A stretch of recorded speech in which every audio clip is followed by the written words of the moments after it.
Why did you pick this visual? This is visual. Yeah, I'm doing this visual on all my slides. Oh, hey guys. It's Jonny from Ignite here. and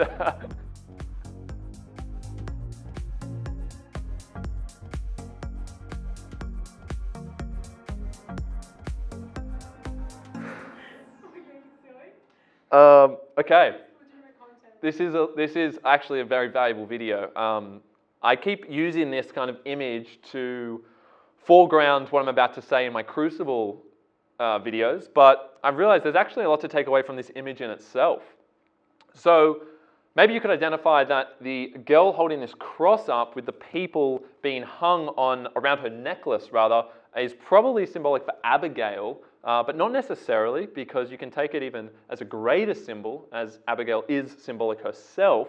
But if we have it as Abigail, the highly manipulative teenager in the play who basically is able to point the finger about someone being a witch and create this huge hysteria around the entire society, what we're getting here is basically a society that's founded on these theocratic values, meaning religion is really given primacy when it comes to governance of a society. And when we're talking about Salem in the play, we are really talking about a society that valued religion above all else, and priests and judges and all these people who were held in high regard, everything turned on the Bible and its interpretation, and that's what we mean by theocratic values.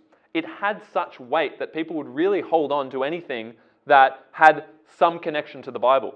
So that's why we have Abigail, a young teenager, holding up a cross, and people are being hung around the necklace with the cross at the top.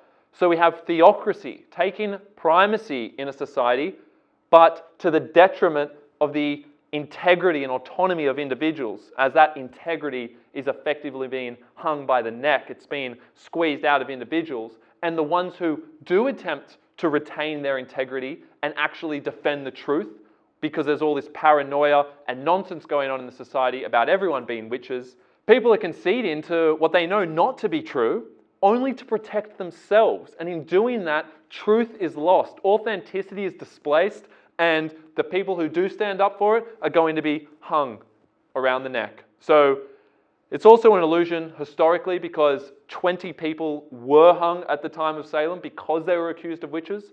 And the people who ended up being sacrificed were, ironically, the people who could actually save Salem.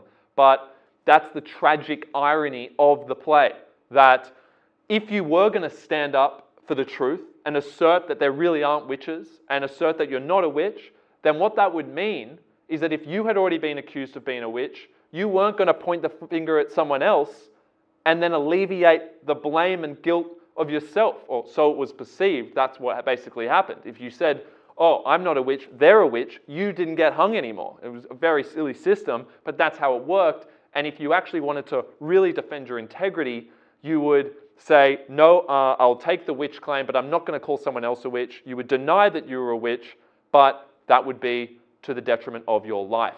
So who is the key person who effectively loses their life to preserve their name? And that is the important message. John Proctor. His story is the one we follow most intimately throughout the play. He is that tragic hero. He is the one who defends truth. He's the one who stands up for what is really going on. And he knows that the whole witchcraft paranoia is all nonsense. It becomes an ideological game.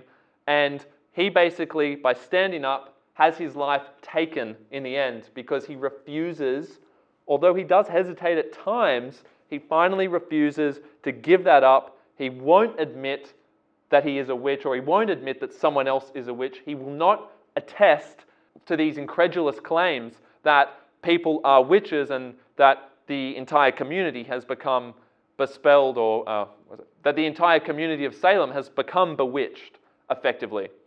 So keep in mind that John Proctor is that character who takes us through that story, and we see at the end the sacrifice that was needed to actually preserve one's name and integrity.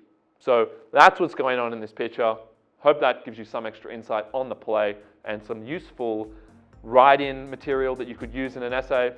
See you next time.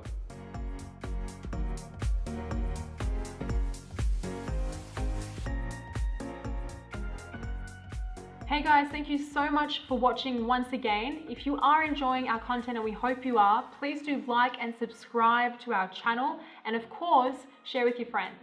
That's right, guys. Thanks for watching.